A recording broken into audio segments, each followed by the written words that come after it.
Voilà, mesdames et messieurs, merci de votre fidélité sur Kolda TV, votre télé locale que vous pouvez suivre à partir de YouTube. Il suffit d'entrer sur YouTube, vous tapez Kolda TV.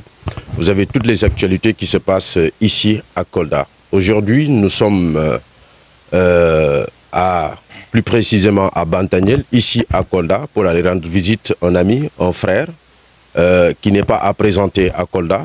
Donc notre émission politique continue de plus belle, après avoir en tout cas reçu Mohamed Khan de la mouvance présidentielle. Nous sommes là aujourd'hui aussi pour, n'est-ce pas, donc discuter avec en tout cas quelqu'un aussi qui est dans la mouvance présidentielle.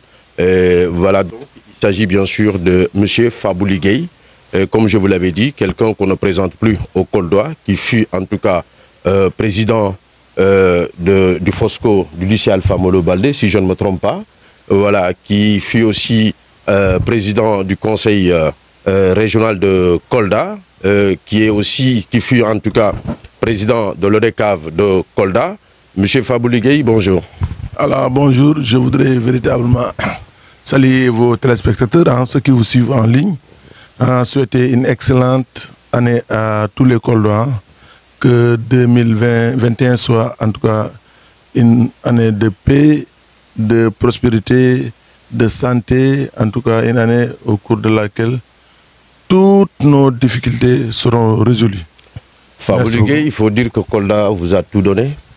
Président Absolument. Fosco, président conseil départemental, président de l'EDECAV. C'est pourquoi non, je n'ai jamais été président de l'ORCAV, plutôt président de l'ORCAV. De l'ORCAV, voilà. C'est pourquoi j'ai le devoir, en tout cas, de servir et de servir davantage Kolda. Je le disais lors de mes rencontres que, à mon humble avis, cette ville m'a tout donné. Je suis d'abord né à Kolda, j'ai fait mes études primaires à Kolda, secondaire, j'ai décroché le baccalauréat à Kolda. Déjà au lycée, de ma seconde à ma terminale, j'étais président de foyer. Au collège, j'étais président de foyer, ma quatrième à ma troisième. Donc, j'ai fait 5 ans de foyer. J'étais président du conseil régional de Kolda, président du conseil régional de la jeunesse de Kolda, véritablement. Digital. J'étais secrétaire général de l'UJTL, président de l'ORCAV de Kolda, après avoir été successivement président de zone et délégué.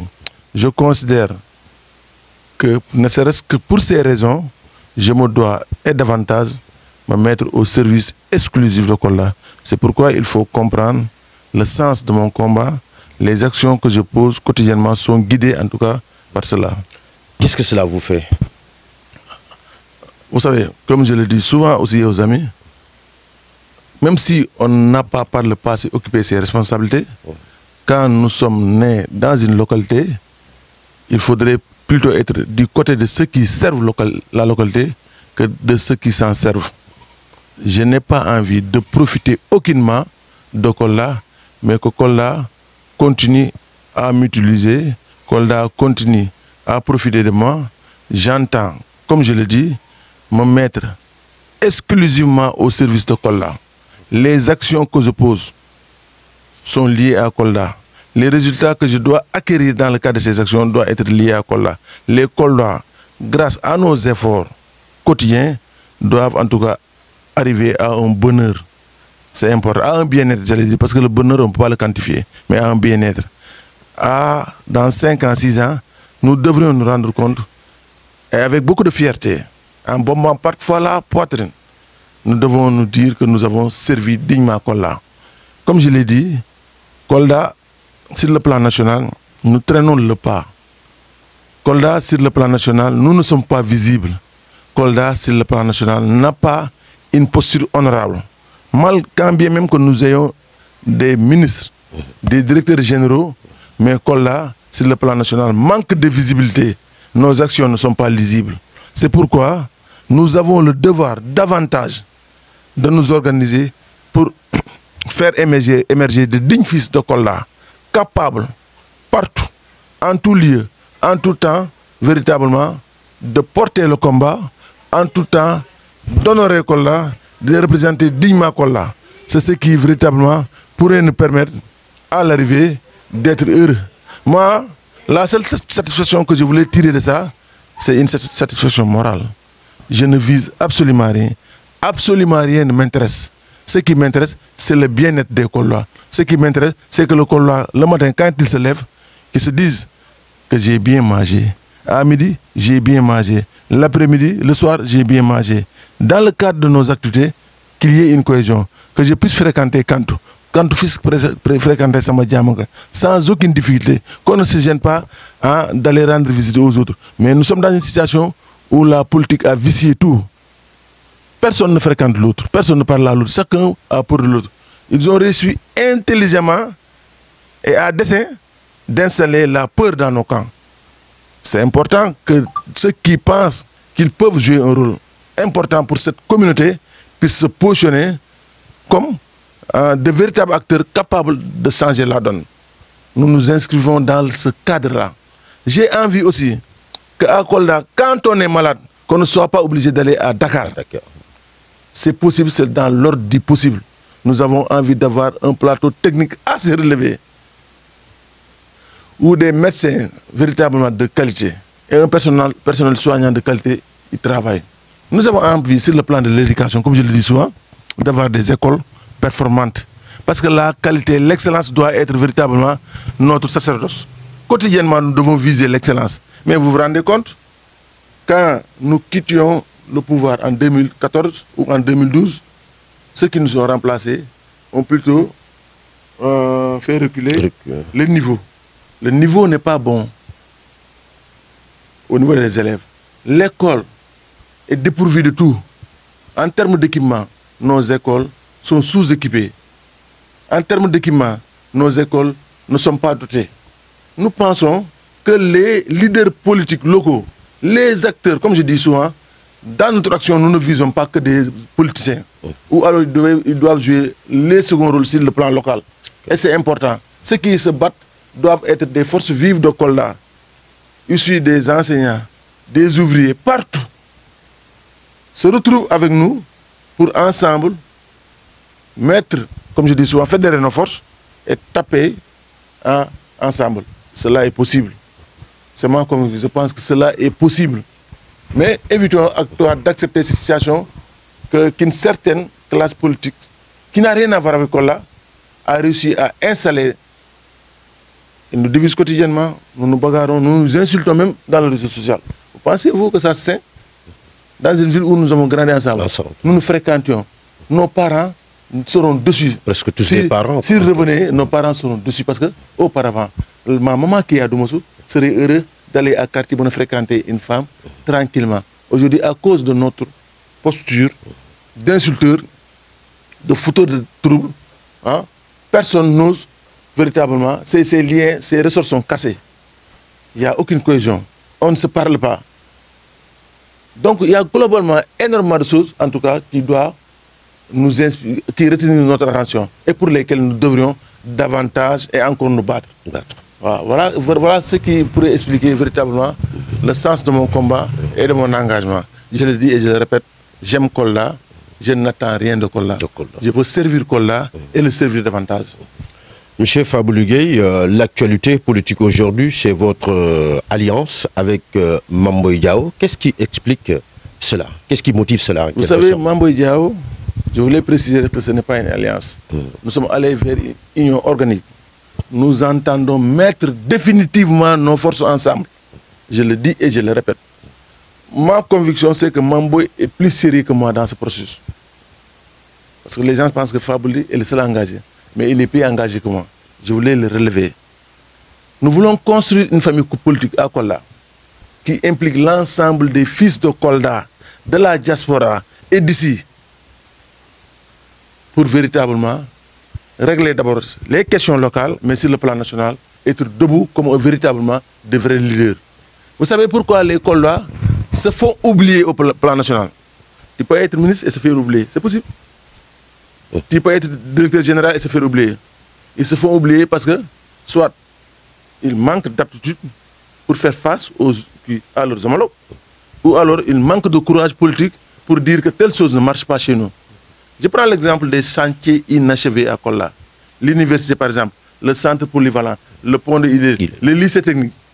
Mais ça doit réveiller en nous des inquiétudes assez fortes. Parce que depuis 9 ans, ces travaux sont entamés.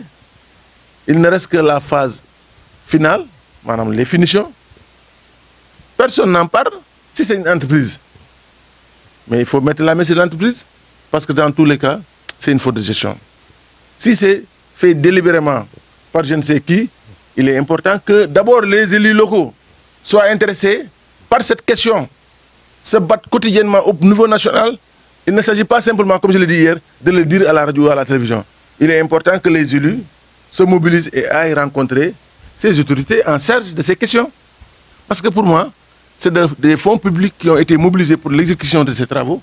Si ces travaux ne sont pas achevés, ça doit retenir notre attention et ça doit réveiller en nous véritablement un combat.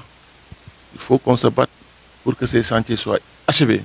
Mais, comme je l'ai dit, ça doit reposer sur les épaules de ceux qui sentent qu'ils doivent quelque chose à Kolla. Mais si tu dis que je ne dois plus rien à Kolla, tu ne te battrais pas.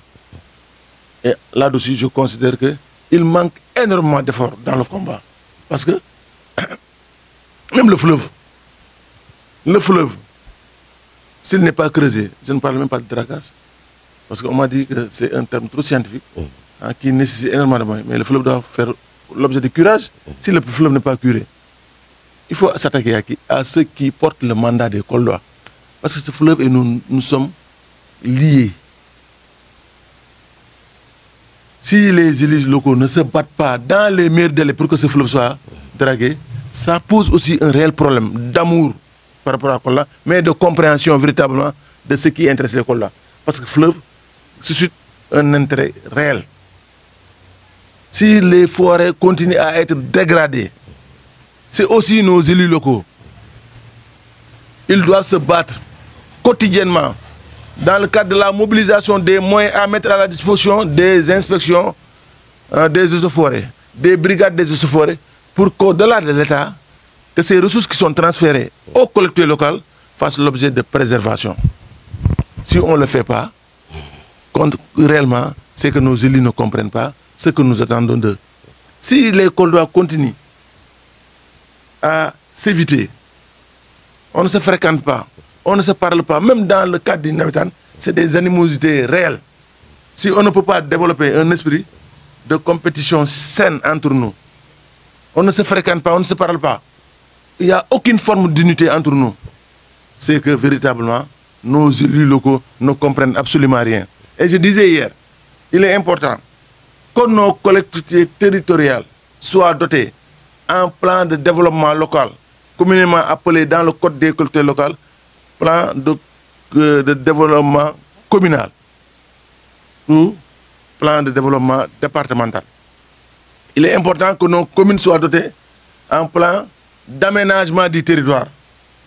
Que les collectivités locales collectivités territoriales, je l'ai dit, soient dotées en plan de développement durable et en plan d'assainissement. Vous savez pourquoi c'est important? Tous ces instruments de planification doivent se révéler en projet. Parce qu'il ne s'agit pas simplement d'élaborer un plan. Si on élabore un plan, c'est une littérature dans un document qu'on pourrait ranger dans les tiroirs. Mais ces plans n'auront de sens que s'ils sont révélés en projet. Et on ne s'arrête pas là. Il faut aussi se doter de moyens nous permettant d'exécuter ces projets. Autrement dit, les plans, c'est une vision globale. Les projets, c'est des actions à rendre opérationnelles sur le terrain, mais c'est des moyens qui nous permettent de l'exécuter. Mais malheureusement, très sincèrement, nos communes sont en inconformité avec ça. Pourtant, dans le code des collectivités territoriales, il est clairement indiqué que nos communes actuellement, suivant l'acte 3, doivent être des communes porteurs de projets de développement local, compétitifs et fiables. Mais malheureusement, ma foi, c'est qu'on fait tout sauf ce qui devrait être fait. Cela veut dire que les gens ne connaissent pas nos communes. C'est comme si l'acte 3 n'a aucun sens, alors que l'acte 3 doit nous permettre de poser des pas en avant dans le cadre de la décentralisation. Doit nous permettre de poser des pas en avant dans le cadre du développement local. Mais si ce qui était là, par exemple, Bekay Diop, exemple, a fait mieux en termes d'investissement sur le territoire que nos élus, ça pose problème. Cela veut dire qu'on n'est pas dans l'acte 3. Alors que dans l'acte 3, qu'on le veuille ou pas, doit en tirer en avant. Je ne sais pas si je me fais comprendre. Voilà, avec tout ça là, tout ce que en tout cas vous venez de dire, vous pensez qu'aller faire une alliance, comme vous ne voulez pas en tout cas le mot, une union avec Mamboy Diao, vous pensez que vous pouvez régler tout ce problème à Kolda? Vous savez, avoir la prétention de régler tous les problèmes aussi relève de l'absurde. Nous ne pouvons pas avoir cette prétention. Ce ne serait même pas sérieux de dire aux gens on va régler tous les problèmes. Nous ne sommes pas des politiciens. Parce que chez nous, le politicien est pervers, excusez-moi de l'expression. Chez nous, le politicien fait ce que bon lui semble. Hier, je disais ici à ma rencontre avec la presse que nous prêtons une oreille attentive aux populations. Nous voulons comprendre, dans le cadre de notre marche, ce que les populations attendent de nous, acteurs locaux. Nous sommes des acteurs locaux de développement. Ce que les populations veulent, leur perception de ce que nous faisons. C'est important. Nous croiserons l'ensemble de ces idées dans le cadre d'une rencontre technique où véritablement vont émerger les véritables idées qui pourraient favoriser l'amélioration des conditions de vie des populations. Puisque nous n'avons pas la prétention de régler tous les problèmes, nous nous inscrivons dans le cadre de régler, suivant un délai lié généralement à nos mandats, à des choses importantes. On ne peut plus nous battre parce que l'école pose problème. Ça relève de notre responsabilité. Sur le plan de la santé, nous n'allons plus nous battre, nous ne serons plus dans les rues parce que la question des soins, la question de la prise en charge les pandémies seront réglées. Nous ne pouvons plus crier parce que véritablement, sur le plan environnemental et de la gestion des ressources naturelles, nos forêts seront préservées. Dans les villes, nous allons planter énormément d'arbres suivant un plan. Je ne sais pas si je me fais comprendre. Dans nos villes, les rues, en tout cas, seront arborées. Partout, vous verrez des arbres. Et ce sera très beau. Ce sera très beau. Je dis, tu ne peux pas être né à Djoulakolon et prétendre diriger la commune de Kolda. Ce n'est pas sérieux. Ça, c'est ma conviction. Ceux qui sont à Kolda, qui connaissent Kolda, doivent avoir la prétention, ne doivent pas être aussi comment dire, inefficaces pour leur territoire. Alors c'est ce qui vous a poussé aujourd'hui à faire cette alliance avec Mamboy Diao, pourquoi pas les autres, Bibi, Moussa Baldé, et ainsi de suite. Je vais m'expliquer. Mamboy Diao, je considère qu'il aime Kolda. Et il le manifeste de par ses actes. Il n'est pas ministre, il n'est pas directeur général, il n'est pas maire, il n'est pas président du conseil départemental. Tout ce qu'il fait, il le fait par amour. Ok? Tous les actes que Mamboy Diao pose à Kolda, véritablement, c'est des actes qui relèvent de son amour vis-à-vis des populations ou de la communauté. Quand on n'est pas maire, nous n'avons aucun mandat local, et qu'on fait mieux que les élus locaux, véritablement, ça doit retenir davantage notre attention. Parce que doit faire le diamant. Quand on fait, c'est par amour. Ceux-là, pour qui aussi on fait, si nous avons besoin d'eux, à mon humble avis, doivent travailler à nous accorder leur confiance. Et ma conviction, c'est que les Kolda, en tout cas, ne m'ont jamais dessus. Chaque fois que je suis allé aux élections, je suis revenu la tête très haute à chaque élection. Aux dernières élections législatives, il y a une différence de plus de 2000 voix entre moi et la majorité présidentielle. Au sens large du terme, tous les leaders, y compris mon oncle Mamboy. Si aujourd'hui, Mamboy et moi, nous mettons nos forces ensemble, je considère que la tâche serait beaucoup plus facile et les résultats seront beaucoup plus probants pour Kolda. Parce que Mamboy et moi, notre action, comme je l'ai dit, doit davantage et surtout viser les Kolda. Est-ce que FA a toujours le même poids, le poids d'hier et aujourd'hui? Est-ce qu'il n'y a pas une différence? Je considère, comme je l'ai dit tantôt, d'abord, il nous faut aller aux élections pour connaître votre poids. Pour connaître, pour se dire que FA peut ou ne peut pas. Mais j'ai fait une semaine à Kolda. J'ai parcouru l'essentiel des quartiers de Kolda. Mais partout, nous avons été accueillis par des gens qui n'ont jamais fait la politique avec nous. Et ils ont fortement mobilisé. Et comme je l'ai dit, nous sommes dans un processus. Le processus n'est pas encore achevé. Il nous faut aller vers une assemblée générale d'union. C'est au cours de cette assemblée générale que nous allons nous atteler à réorganiser l'union sur le territoire. Pour la mairie, il faut que l'union soit mise en place, que des experts soient désignés, parce que aussi, il faut des gens qui s'y connaissent pour conduire les travaux. Par exemple, si on veut élaborer un plan pour aller à la mairie, il faut que ceux qui s'y connaissent, en rapport avec les populations, l'élaborent. Je ne sais pas si je me fais... Il faut que si nous devrions aller à la mairie, que notre projet de ville soit prêt. Je le répète, ce projet de ville ne peut pas faire l'objet de rédaction par n'importe qui. Mais tu le fais avec des gens aussi du territoire. Je ne sais pas si...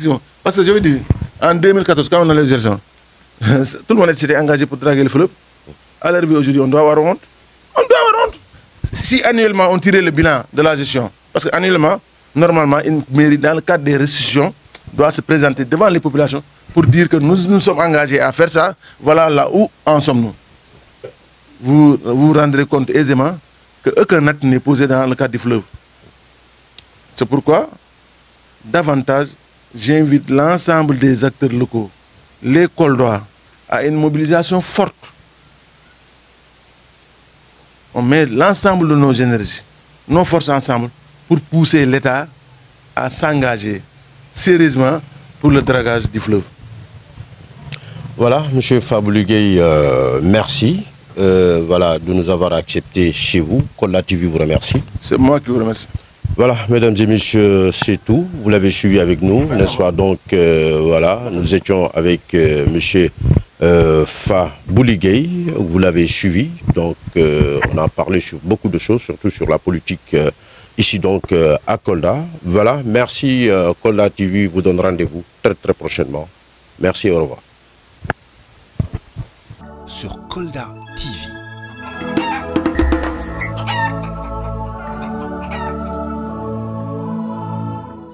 Vous pouvez ainsi suivre toutes vos vidéos en ligne sur votre chaîne régionale. Kolda TV, la technologie au service de la créativité et de l'innovation.